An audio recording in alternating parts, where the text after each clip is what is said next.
बिस्मिल्लाहिर्रहमानिर्रहीम। अस्सलाम वालेकुम डियर स्टूडेंट, कैसे हैं आप सब।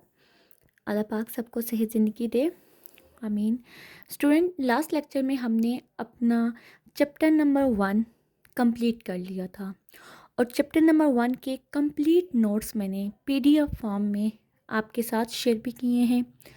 जिन बच्चों ने मेरा व्हाट्सएप चैनल अभी तक ज्वाइन नहीं किया, डिस्क्रिप्शन में आपके पास लिंक है, आप मेरा व्हाट्सएप चैनल ज्वाइन कर लें। वहाँ पे आपको ये तमाम नोट्स कंप्लीट पीडीएफ फॉर्म में मिल जाएंगे। आज हम अपना चैप्टर नंबर 2 स्टार्ट करेंगे, फंक्शन एंड ग्राफ। फंक्शंस क्या होते हैं और उनके ग्राफ किस तरह बनते हैं, आज हम ये देखेंगे। हम इसका इंट्रोडक्शन देखते हैं। Function are of fundamental importance in mathematics, describing relationship between inputs and output through a rule of correspondence. ये कह रहा है कि जो फंक्शन है वो एक बहुत अहम बुनियाद है मैथ के अंदर, जो ये वजाहत करती है कि इनपुट और आउटपुट के दरमियान जो ताल्लुक बन रहा है किसी असूल के ऊपर, ठीक है, उसको ये क्या करती है, उसकी वजाहत करती है।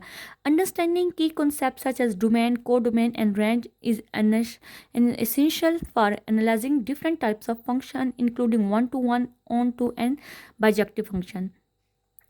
वो ये कह रहा है कि जो ये अंडरस्टैंड करना होता है कि कॉन्सेप्ट जो हमारे पास है, ठीक है, इसको समझना कि डोमेन क्या है, को डोमेन क्या है, रेंज क्या है, ये बहुत ज़रूरी है, ठीक है, तज्जिया करने के लिए। जो फंक्शन की डिफरेंट टाइप्स होती हैं, जैसे कि one to one, onto and bijective functions. Graphically representation help in identifying intersecting points such as where और linear function and such as where a linear function meets the coordinate axis, where two linear function intersects, or where a linear and a quadratic function cross. वो ये कह रहा है कि जो graphical representation होती है, ठीक है, जो हम फंक्शन को ग्राफिकल रिप्रेजेंट करते हैं, ये हमें मदद देता है ये आइडेंटिफाई करने में, ठीक है, कि कहाँ पे पॉइंट्स इंटरसेक्ट कर रहे हैं, मतलब एक दूसरे को काट रहे हैं, एक इस पॉइंट पे वो मिल रहे हैं, ठीक है। कहाँ पे लीनियर फंक्शन कोऑर्डिनेट एक्सिस पे मिलती है, जैसे एक्स एक्सिस वाई एक्सिस हो गया। कहाँ पे आपके पास लीनियर फंक्शन इंटरसेक्ट करते हैं, कहाँ पे लीनियर और क्वाड्रेटिक फंक्शन दूसरे को क्रॉस करते हैं। This intersection provide valuable insight into solving equation visually. Additionally, exploring square root and cube root function graph allow for a deeper understanding of their unique properties and behavior. This unit will enhance problem solving skills by combining algebraic and graphical approach to functions, ठीक है।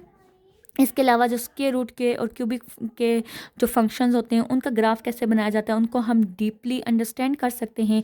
इस unit में हम क्या करेंगे, ये जो problem solving skills है, ठीक है। अच्छा, ये प्रॉब्लम सॉल्विंग स्किल जो है ना, जैसे डेली लाइफ आपकी होती है, ये आपकी वैसे ना स्किप हो गए स्मार्ट सिलेबस में, लेकिन फिर भी हम बहुत कुछ फंक्शन से सीख लेंगे, ग्राफ बनाते हुए भी हम बहुत कुछ सीख लेंगे। Concept of a function. The term function was recognised by a German mathematician Leibniz, ठीक है। ये आप लोग क्या कर लें, अंडरलाइन कर लें। ये आपके पास एक एमसीक्यूज आ सकता है कि जो फंक्शन का कॉन्सेप्ट था वो किसने दिया था, ठीक है, तो इसको आप अंडरलाइन कर लें। To describe the dependence of a one quantity on other, कि कैसे एक क्वांटिटी है, ठीक है, वो दूसरी के ऊपर डिपेंड कर रही होती है, उसने इसको डिस्क्राइब किया था। The following example illustrate how to term is use, ठीक है। The area of a square depends on one of its side X by the formula. जो एरिया होता है स्क्वायर का, उसकी एक साइड के ऊपर डिपेंड कर रहा होता है, क्योंकि स्क्वायर की ना चारों साइड बराबर होती हैं, तो अगर एक साइड मालूम होगी तो बाकी तीन भी हमें मालूम हो जाती हैं, तो वो उसकी एक साइड पे डिपेंड कर होता है। Formula A is equal to X square, so we say that A is a function of X. A क्या है, एक्स का फंक्शन है। क्यों, ए एक्स के ऊपर डिपेंड कर रहा है। एक्स की वैल्यू हम पुट करते जाएंगे तो हमें ए की वैल्यूज़ मिलती जाएंगी, ठीक है। तो एक्स इंडिपेंडेंट है, वो कुछ भी हो सकता है, 1 2 3 4, लेकिन ये जो ए है ना, ये जो एक्स के ऊपर डिपेंड करे, क्योंकि एक्स की वैल्यू आएगी तो हमें ए की वैल्यू पता चलेगी, ठीक है। वैसे हमें ए की वैल्यू नहीं पता चलेगी। The volume V of a sphere depends on its radius R by the formula V is equal to 4/3 pi R cube. अब वो कह रहे हैं कि किसी स्फीयर का जो वॉल्यूम होता है उसके रेडियस के ऊपर डिपेंड कर रहा है, so we say that v is a function of r, तो हम ये कह सकते हैं कि जो v है वो किसका फंक्शन r का है, क्योंकि पाई की तो वैल्यू फिक्स है ना, ठीक है, 3.14 है या 22/7 है, और r पुट करेंगे तो हमें स्फीयर का वॉल्यूम मिलेगा। A function is a rule of correspondence relating two sets in such a way that each element in the first set corresponds to one element in the second set। वो ये कह रहे हैं जो function होता है, ठीक है, ये फंक्शन की क्या है आपके पास डेफिनेशन है, ठीक है। A function is a rule of corresponding, के फंक्शन एक रूल है, ठीक है, कि कैसे वो रिलेट करता है दो सेट्स को इस तरीके से कि एक सेट के एलिमेंट दूसरे सेट के एलिमेंट के ऊपर क्या कर रहे होते हैं, उनके साथ कॉरस्पॉन्ड होते हैं, रिलेट कर रहे होते हैं, ठीक है, ताल्लुक बना रहे होते हैं। उसके बाद ये बस इसके बताया गया है कि ये क्या है, ठीक है। डेफिनेशन, फंक्शन डोमेन को domain range. A function f from a set x to set y is a rule of corresponding that assigned to each element in x is a unique element y, ठीक है, इन y। अब ये कह रहे हैं कि function क्या होता है, इसको हम f से डिनोट करते हैं, हम ये कहते हैं कि ये एक सेट है, ठीक है, x का, तो set y, function set x से सेट y की तरफ क्या करता है, एक रिलेशन बनाता है, is a rule of corresponding that assign to each element in x। अब जो एलिमेंट हैं, ठीक है, एक सेट है आपके पास x है, ठीक है, मैं देखती हूँ यहाँ की आगे इन्होंने बनाया हो, आपको इन्होंने बनाया नहीं है, डायग्राम्स नहीं बनाई हैं। अब ये कोई सेट x है, ठीक है, और ये इसकी एलिमेंट है जिसको उसने ना स्मॉल x से डिनोट किया है, ठीक है। वो ये कह रहा है कि फंक्शन सेट x के अंदर जो x हैं वो कॉरस्पॉन्डेंस हों किसे, फंक्शन किसी सेट y के, ठीक है। ये फंक्शन और फंक्शन को इस तरह मैप किया जाता है और इसे f से रिप्रेजेंट किया जाता है, और वो इस तरह से रिलेट कर रही हो कि इस y के अंदर ये जो y है, ठीक है, इनको स्मॉल y उसने कहा है, वो 1:1 हो, ठीक है। वो यहाँ पे जो एलिमेंट हैं x के अंदर वो एक ही दोस्त बना सकते हैं सेट y के अंदर, ठीक है। अगर हम ये कहें कि यहाँ पे अब ये जो 1 है ये b के साथ भी दोस्ती करेगा तो फिर ये फंक्शन नहीं रहेगा, इन्हें बाउंड किया होता है, ठीक है, इन्हें बाउंड किया होता है कि यहाँ पे इनका सेट b के अंदर एक ही दोस्त हो, एक ही इमेज हो, एक से ज़्यादा ना हो, ठीक है। अगर एक से ज़्यादा हो गए तो वो फंक्शन नहीं रहेगा, ठीक है, तो यही चीज़ है। तो ये भी फंक्शन की डेफिनेशन है आपके पास। उसके बाद क्या, the set x is called the domain of function, ठीक है, सेट एक्स को क्या कहते हैं, फंक्शन की डोमेन कहते हैं। The set of corresponding element Y in Y is called range of function, ठीक है, जो आपके पास सेट होता है, ठीक है, वाई का, उसे क्या कहते हैं, रेंज कहते हैं। while the codomain of a function in the set y in the function output values range lie, ठीक है, इसको हम कोडोमेन भी कहते हैं, ठीक है, सेट बी को हम रेंज भी कहते हैं और कोडोमेन भी कहते हैं। Unless stated to the contrary we shall assume hereafter that the set x and y consist of real number, ठीक है, जो सेट x और y होते हैं वो किस पे कंसिस्ट करते हैं, रियल नंबर्स के ऊपर कंसिस्ट करते हैं, इनमें मतलब इमेजनरी नंबर नहीं आ सकते। अच्छा, यहाँ पे ना ये लिखा हुआ है आपका कि जो रेंज होती है ना वो हमेशा सब सेट होता है किसका, कोडोमेन का होता है। तो ये एमसीक्यूज आपके आ सकते हैं, इसको भी आप क्या कर लो, एक तरह से मार्क कर लो, ठीक है। Notation and value of a function, if a variable y depends on the variable x, जो वेरिएबल y होता है वो डिपेंड कर रहा होता है वेरिएबल x के ऊपर, in such a way that each value of x determine exactly one value of y, इस तरीके से कि x की हर वैल्यू एक ही वैल्यू y की को क्या करो बता रही हो, ठीक है, x की मतलब आप एक x की जगह एक वैल्यू पुट करोगे ना, जैसे आपने put y is equal to x हो गया तो आपने पुट किया x1 तो y1, x2 तो y2, अब y की एक ही वैल्यू आ रही है, ठीक है, x की एक वैल्यू पुट करने से y की एक ही वैल्यू आ रही है, तो वो कहते हैं then we say that y is a function of x। फिर हम कहते हैं कि y क्या है, फंक्शन ऑफ x है, जब y की वैल्यू पुट करके हमें एक ही वैल्यू मिले, ठीक है, एक से ज़्यादा नहीं मिले।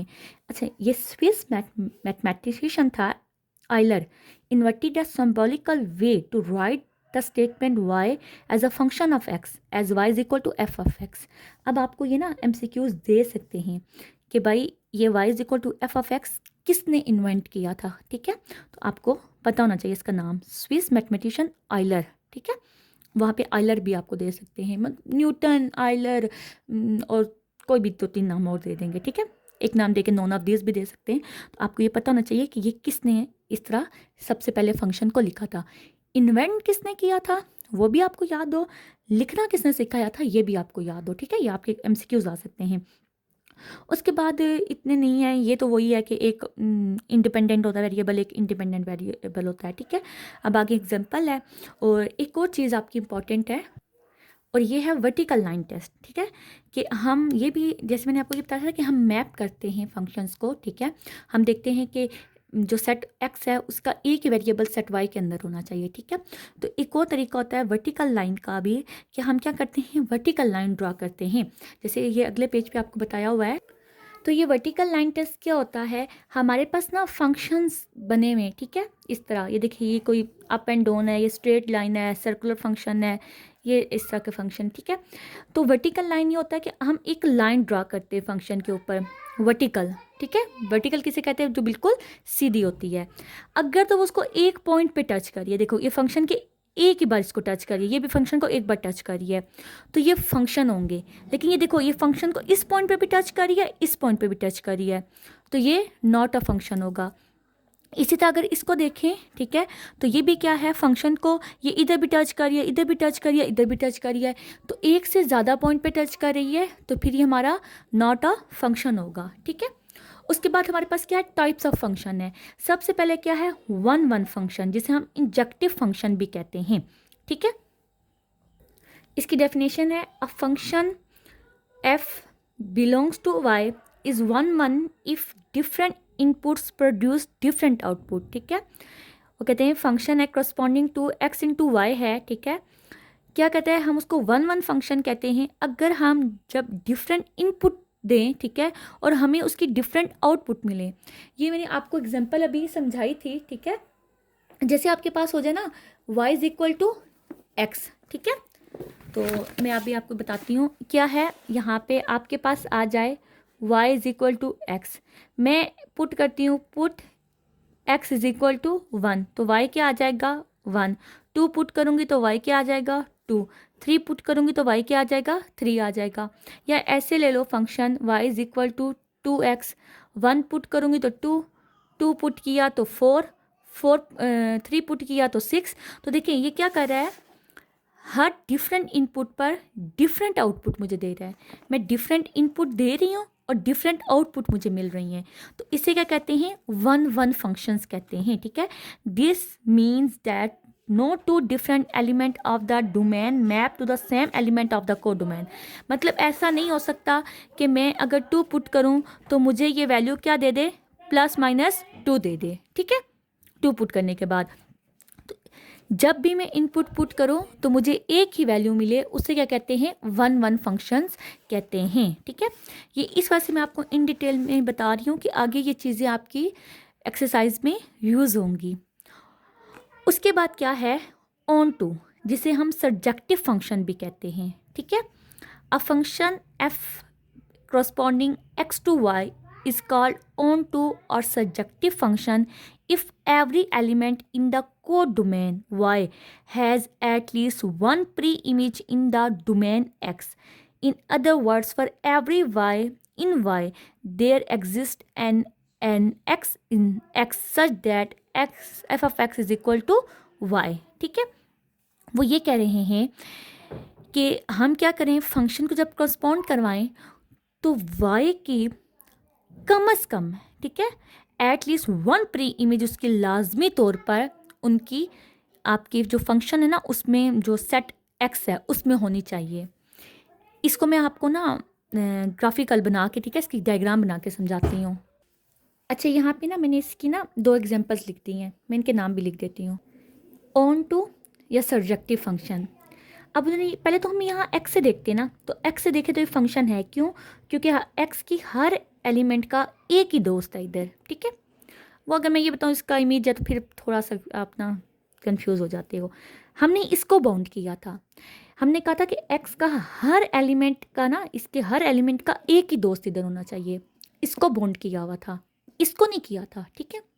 अब वो ये कह रहे हैं कि ऑन टू या सब्जेक्टिव फंक्शन वो होता है कि अगर हम वाई से ना इसकी मैपिंग करें, इसको प्री इमेज कहते हैं, ठीक है। इसको क्या कहते हैं, जब हम वाई से एक्स की तरफ मैपिंग करते हैं तो उसको प्री इमेज कहते हैं।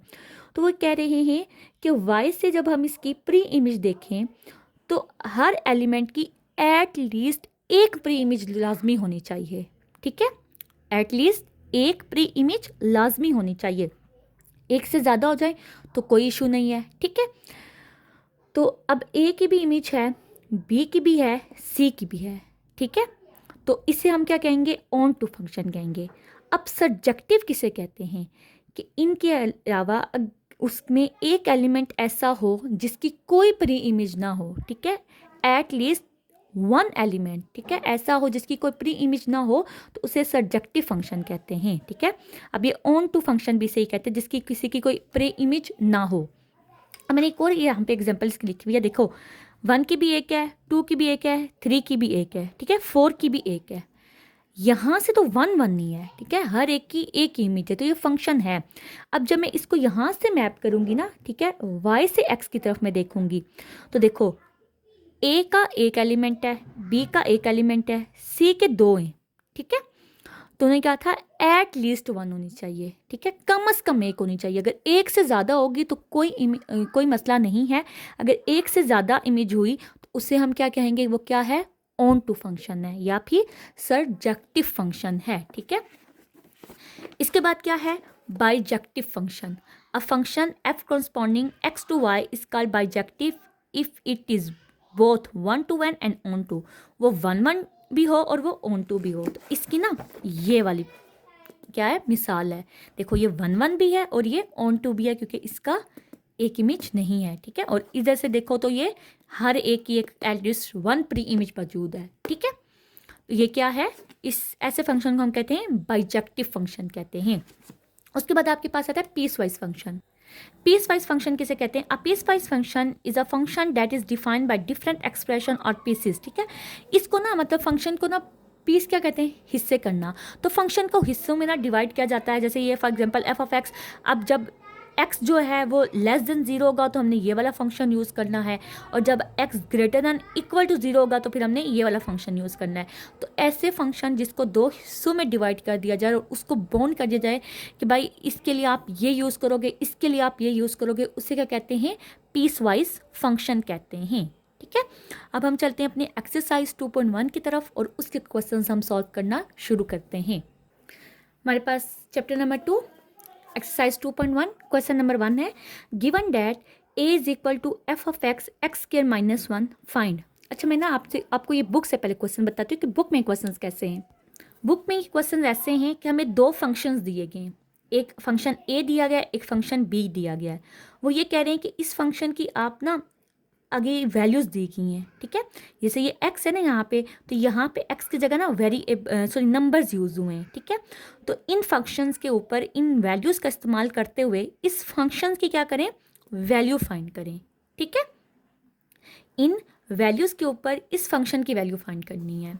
तो इसी तरह फिर हम b वाला भी इस्तेमाल करेंगे। तो सबसे पहले हमने a वाला इस्तेमाल किया है कि F of x is equal to X square minus 1 find f minus 3। Solution लिखा, एफ ऑफ एक्स किसके इक्वल है, एक्स स्क्वायर माइनस 1 के इक्वल है, इसको इक्वेशन 1 कह दिया। अब देखो यहाँ पे x है ना, वेरिएबल x है, तो किसके ऊपर यहाँ पे वेरिएबल की जगह क्या लिख दिया, -3 लिख दिया है। तो हम क्या करेंगे, put x is equal to -3 in equation 1। Equation 1 में पुट की f of -3 is equal to -3 का स्क्वायर -1, -3 का स्क्वायर प्लस 9 -1, प्लस माइनस करके ये 8 आ जाएगा। तो ये इसकी वैल्यू है, ठीक है। फंक्शन f ऑफ -3 पे इसकी वैल्यू क्या है, 8 है, ठीक है। आसान सा क्वेश्चन है, ये मुश्किल नहीं है। नेक्स्ट क्या है आपके पास, नेक्स्ट आपके पास एफ ऑफ 0 है, ठीक है। एफ ऑफ 0 पे आपने क्या करना है, इस फंक्शन की वैल्यू फाइंड करनी है। तो अब हम इसको एफ ऑफ 0 पे चेक करते हैं कि क्या आएगी, ठीक है। एफ ऑफ 0 वही लिखा कि फंक्शन ये है, put x is equal to 0 in equation 2, 0 put किया तो -1 आ गया। उसके बाद क्या है आपके पास, F of x is equal to x minus 2, ठीक है। सोल्यूशन, जो हमें फंक्शन ओरिजिनल फंक्शन गिवन हमने पहले उसको लिखा, फिर हमने लिखा put x is equal to x minus 2 in equation 1, ठीक है। इसको हम इक्वेशन 1 का नाम देंगे।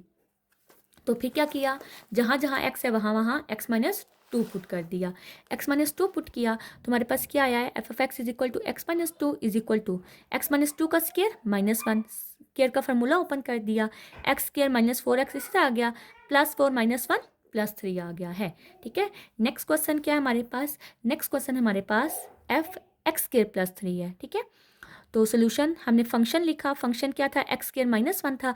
अब जहाँ जहाँ एक्स स्केयर है वहाँ वहाँ हम ये पुट कर देंगे, X square +3, X square +3 equal to X square +3 का स्केयर -1। यहाँ पे हमने स्केयर का फॉर्मूला ओपन कर दिया तो हमारे पास क्या आंसर आ गया, एक्स की पावर 4 + 6 एक्स स्केयर +8, ये हमारे पास आंसर आ गया है।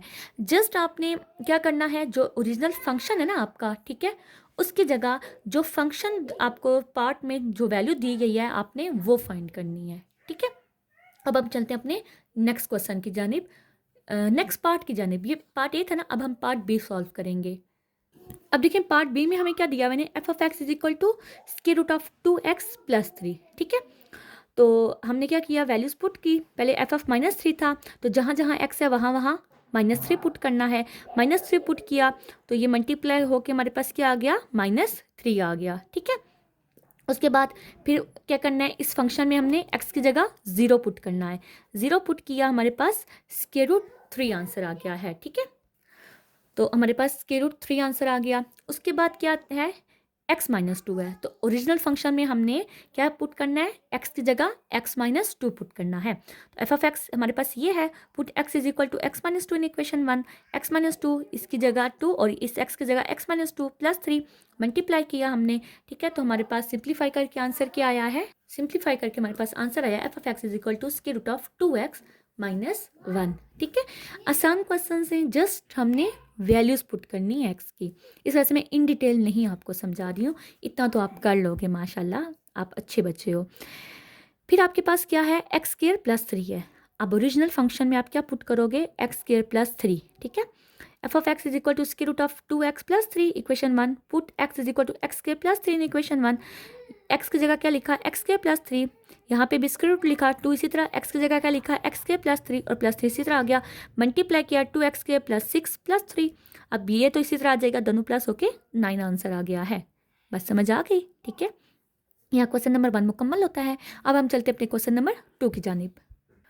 बुक में देखें क्वेश्चन नंबर 2 क्या है, find f a + h minus f of a divided by h and simplify where f of x is equal to 4x + 7। ठीक है, हमने क्या करना है, हमने इस फंक्शन को, ठीक है, इसके इक्वल बनाना है, इस तरह बनाना है। ठीक है, इस फार्मूले में इसकी वैल्यूज पुट करनी है। जैसे मुझे एफ ऑफ एक्स दिया गया है ना, तो मुझे एफ ऑफ ए चाहिए होगा, तो मैं फंक्शन में एफ ऑफ एक्स, एक्स की जगह क्या पुट कर दूंगी, ए पुट कर दूंगी। ठीक है, उसके बाद मुझे a + h चाहिए है, तो फंक्शन की जगह एक्स की जगह क्या पुट कर दूंगी, फंक्शन में a + h पुट करूंगी। ठीक है, मेरे पास वैल्यूज आ जाएंगी सिंप्लीफाई करके, उस वैल्यू को मैंने इस फंक्शन में, ये जो एक तरह से इसे फार्मूला कह दो, इस फार्मूले में पुट करूंगी और फिर इसको सिंप्लीफाई करूंगी तो मेरे पास आंसर आएगा। ठीक है, देखते हैं कि ये क्वेश्चन हम कैसे सॉल्व करते हैं। ये देखें, ये मैंने क्वेश्चन लिखा है, find F a + h minus f of a divided by h and simplify where f of x is equal to 4x + 7 given that f of x is equal to 4x + 7। मैंने क्या बताया था कि ये जो function है इसकी मदद से हमने ये दोनों बनाने होंगे। तो सबसे पहले क्या पुट करूँगी, put x is equal to a in equation 1, तो क्या हो जाएगा, f of a is equal to 4a + 7। Now अब देखो f of a की वैल्यू आ गई ना, अब मुझे इसकी वैल्यू चाहिए। Now put x is equal to a + h in equation 1, तो f of a + h is equal to 4 into a + h + 7, multiply किया तो 4a + 4h + 7 आया। नाउ अब ये जो मुझे फार्मूला दिया गया ना, इसमें मैं क्या करूँगी, वैल्यूज़ को पुट करूँगी। ठीक है, तो अब मेरे पास क्या आएगा, फार्मूला लिखा equal to F of a + h की वैल्यू क्या आई थी, ये आई थी, ये वैल्यू लिखी, माइनस एफ ऑफ a की वैल्यू क्या आई थी, एफ ऑफ a की वैल्यू मेरे पास ये आई थी, ब्रैकेट लगा के वैल्यू लिखी है। हमेशा जब माइनस हो ना, तो जो भी वैल्यू लिखनी हो ना ब्रैकेट लगा के लिखा करें। ठीक है, डिवाइडेड बाय h उसी तरह आ गया। अब ब्रैकेट ओपन करूँगी तो ये तो इसी तरह आएगी, ये माइनस क्या करेगा, अंदर साइन चेंज कर देगा, माइनस से 4a -7 हो जाएगा। ठीक है, यहाँ से ये कट गया, यहाँ से ये कट गया, आपके पास क्या आ गया, 4h divided by h, H और एच कैंसिल हो गया, तो आपके पास आंसर क्या आ गया, आपके पास आंसर 4 आ गया है। ठीक है, तो उस सिंप्लीफाई करके हमारे पास वो जो फार्मूला था ना, ये इसका आंसर हमारे पास ये आता है। अब नेक्स्ट क्या दिया गया पार्ट, इसका पार्ट 2 है F of x is equal to sine x. ठीक है, अब इसकी मदद से ना हमने इन दोनों की वैल्यू फाइंड करनी होगी। वही करेंगे, गिवन डैट, इसको हमने क्या नाम दे दिया, इक्वेशन 1 का नाम दे दिया है। ठीक है, इक्वेशन 1 का नाम दे दें। ठीक है, इक्वेशन 2 देना चाहते हैं, वो जो फॉर्मूले को इक्वेशन 1 का नाम दे दें, बात एक ही है। ठीक है, अब हम क्या करेंगे, इस एक्स की जगह क्या पुट करेंगे, सबसे पहले हम ए पुट करेंगे। तो देखो क्या आया, फाइंड, अच्छा F of A plus h minus f of a divided by H, इसको हमने इक्वेशन 2 का नाम दिया, उसको इक्वेशन 1 का नाम दिया है। Put x is equal to A in equation 1, तो F of A is equal to sine x, इसके बाद साइन एक्स नहीं आएगा, यहाँ पे साइन ए आएगा। ठीक है, put x is equal to a plus h in equation 1, तो F of A plus h is equal to sine a plus h. Now f of A plus h minus f of a divided by h, यहाँ पे हमने ना values लगा दी हैं। ठीक है, अब आपको उन्हें क्या करना है, इसको सॉल्व करना है। ये तो नहीं कहना कि बस इसमें वैल्यूज पुट करें, इसको सॉल्व भी करना है। ये साइन, ये पूरा का पूरा आपके पास ए है। ठीक है, माइनस ये पूरा का पूरा आपके पास बी है, साइन बी। इसका एक फार्मूला होता है, ये फार्मूला आप याद करना, क्योंकि यही फार्मूला आगे भी आपका चैप्टर नंबर 10 में यूज़ होगा। ठीक है, तो इस वजह से ये फार्मूला लाजमी आप लोगों ने याद करना है। फार्मूला क्या आपके पास, sine A minus sine B is equal to 2 cos into A plus B divided by 2 into A minus sine A minus B divided by 2। ये जो 2 है ना, ये एंगल में आ रहा है, तो ये इस 2 के साथ कैंसिल नहीं करना। ठीक है, अब 2 कॉज ए क्या हमारे पास ए प्लस एच है, प्लस बी क्या हमारे पास ए है, whole divided by 2 into sine A क्या है हमारे पास ए प्लस एच है, माइनस बी क्या है ए बाई ए है, होल डिवाइडेड बाय 2। ठीक है, अब इसको ए बाई 2 नहीं समझना, ये होल में डिवाइड हो रहा है, ये दोनों तो ए ऐड होके 2a प्लस एच हो गया है। ठीक है, और होल डिवाइडेड बाय 2, और ये a और a माइनस होके क्या हो गया, साइन h बाय 2 हो गया है। 2 डिवाइडेड बाई ये h ना मैंने बाई कॉमन ले लिया, होल में ले लिया। ठीक है, वापस मल्टीप्लाई कर वही हो जाएगा, कॉस अब 2a बाई 2 कर दिया है। ये इस तरह था ना आपके पास कि 2a, इस तरह था 2a plus H divided by 2 था, तो डिनोमिनेटर में एक वैल्यू थी ना, तो उसको मैंने सेपरेट करके लिख लिया है, 2a by 2 plus h by 2 sine h by 2।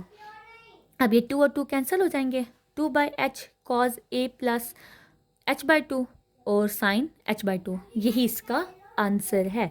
आप यहाँ तक भी रहने दो, नहीं वैसे इसको सिंप्लीफाई करना ठीक है। ठीक है, तो ये इसका आंसर है। अब हम चलते हैं इसके पार्ट 3 की जानिब। पार्ट 3 इसका क्या है, F of x is equal to x cube plus x square minus 1 है। सोल्यूशन लिखा, गिवन डैट, जो फंक्शन हमें गिवन है हमने वो लिखा, फाइंड क्या करना है, हमने इसकी वैल्यू फाइंड करनी है। तो सबसे पहले क्या करेंगे, फंक्शन में पुट करेंगे एक्स की जगह A, put x is equal to A in equation 1, तो F of A is equal to A cube plus A square minus 1। उसके बाद क्या पुट करेंगे, फिर हमने ए प्लस एच पुट करना है इस फंक्शन में, तो हमने ए प्लस एच पुट किया, f of A plus h is equal to a plus h का cube plus a plus h का स्क्वायर माइनस 1। अब ना हम इसको क्या करेंगे, a plus b whole square का होल स्क्वायर का फार्मूला ओपन करेंगे। वो क्या होता है, ए का cube plus 3a square b plus 3ab square plus b cube होता है।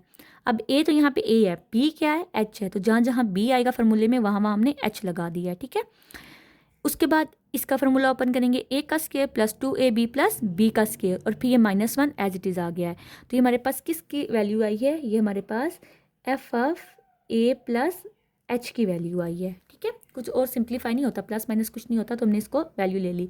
नौ इक्वेशन 2 बिकम, अब ये जो इक्वेशन 2 है इसमें वैल्यू जब पुट करेंगे तो हमारे पास क्या आएगा, इस तरफ हमने फार्मूला लिखा F of A plus h minus f of a divided by H, F of A plus H की जगह उसकी वैल्यू लिख दी है, यहाँ तक उसकी वैल्यू आ रही है, माइनस एफ ऑफ ए की जगह हमने एफ ऑफ ए की वैल्यू लिख दी है ब्रैकेट लगाकर, divided by H. Next step में हमने ब्रैकेट ओपन की, ये तो एज इट इज़ आ गया है, यहाँ से आगे क्या होंगे, साइन चेंज हो जाएंगे, minus A cube plus minus minus A square plus minus minus plus 1, A cube cut गया, ए स्क्वायर कट गया, -1 + 1 कट गया, ये डिवाइडेड बाय h आया। अब ये 3a² h + 3ah² + 3q + 2ah + h² divided by h। अब ऊपर वाली वैल्यू में देखें तो h सब में क्या आ रहा है, कॉमन आ रहा है, h कॉमन ले लिया तो 3a² + 3ah + h² + 2a + h आपके पास बच गया और ये h और ये h आपस में कैंसल आउट हो गए। तो आपके पास क्या आ गया है, जो आंसर है तरतीब में लिखेंगे h² प्लस इन दोनों में से 3a कॉमन आ रहा है तो 3a कॉमन लिखा, यहाँ a बचा, यहाँ पे h बचा, a + h प्लस और ये 2a और ये h आपने लिख दिया है, ठीक है। और यही आपका आंसर है। उम्मीद करती हूँ ये क्वेश्चन समझ आया होगा। कोई स्टेप समझ नहीं आया तो आप मुझसे पूछ सकते हैं। अब हम चलते हैं अपने पार्ट 4 की जानिब। क्या है, f(x) = 10x। ये भी एक ट्रिग्नोमेट्रिक फंक्शन है, ठीक है। वैसे ही करेंगे solution given date f(x) = 10x और हमने फाइंड इसकी वैल्यू करनी है।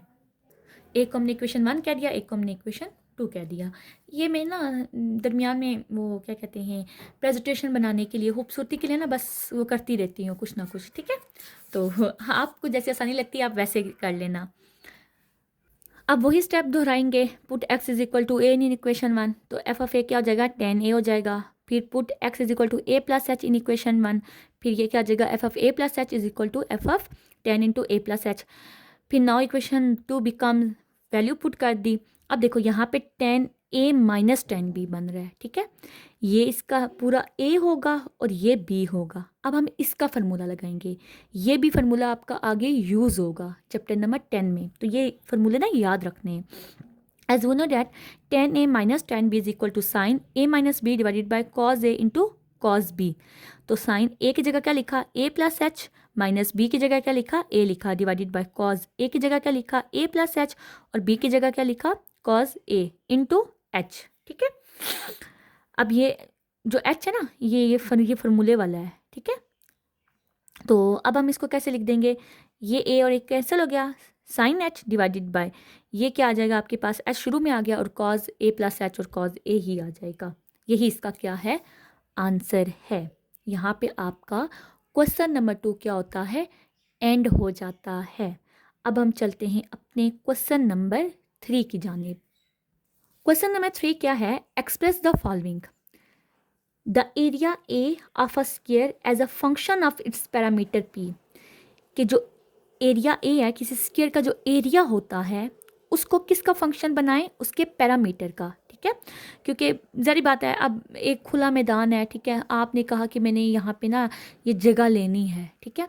अब आप जितनी जगह लोगे ना, ठीक है, एक बहुत बड़ा मैदान है, तो उसमें से जितनी जगह आपको दी जाएगी उसके इर्द गिर्द क्या लगाई जाएगी, बाउंड्री लगाई जाएगी ना, तो उस बाउंड्री को क्या कहते हैं, पैरामीटर कहते हैं।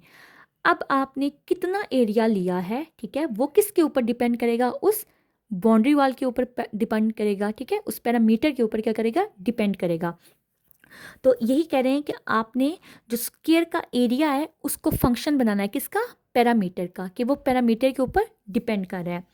Late one side is equal to x, ठीक है, इसकी जो वन साइड है स्क्वायर की उसको हमने एक्स कह दिया। आपको पता है एक्स में चारों साइड क्या होती हैं, आपस में बराबर होती हैं।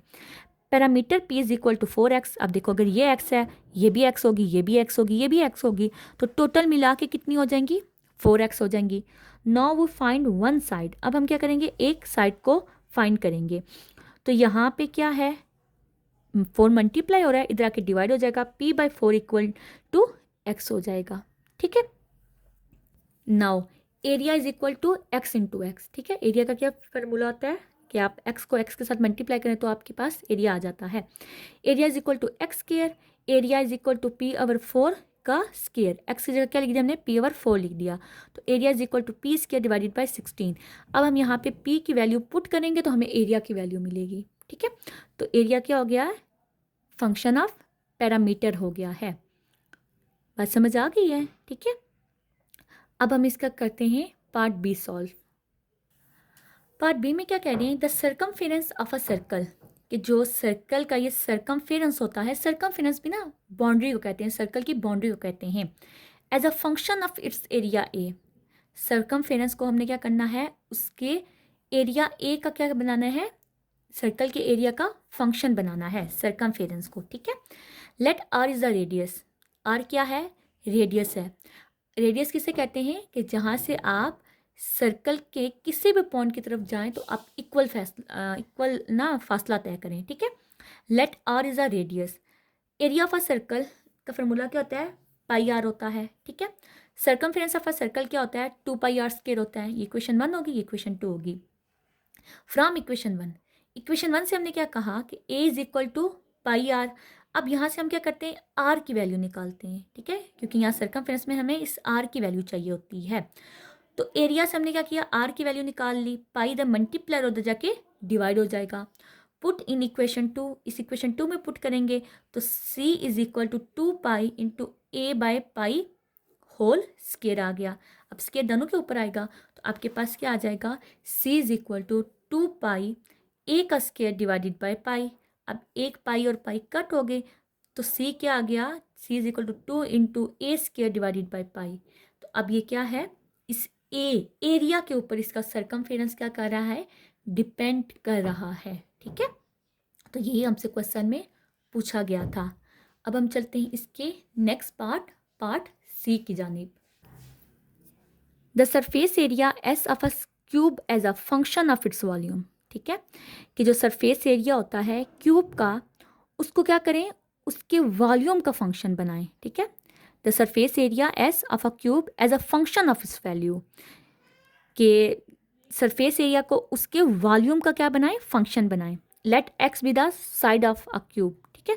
क्यूब में आपको पता है लेंथ भी होती है, विड्थ भी होती है और हाइट भी होती है, ठीक है। तो हमने कहा let x be the side of a cube, कि एक्स क्या है, क्यूब की एक साइड है। So volume of cube v is equal to x cube, area of a cube is equal to 6x square,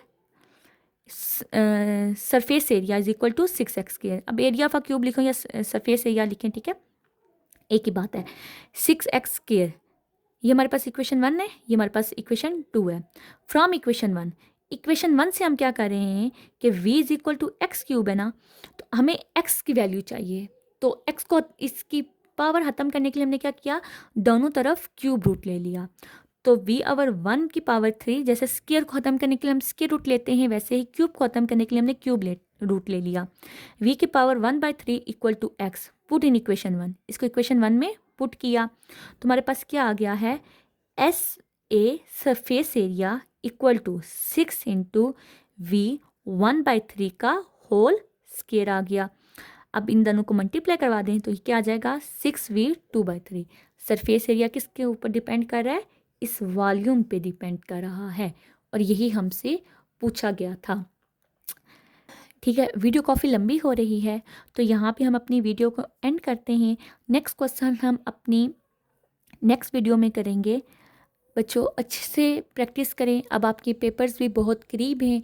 आपको कोई भी सवाल हो आप मुझसे कमेंट सेक्शन में पूछ सकते हैं। इसके साथ साथ आपको कमेंट सेक्शन में व्हाट्सएप चैनल का लिंक दिया गया है, उस लिंक को भी ज्वाइन करें, ठीक है।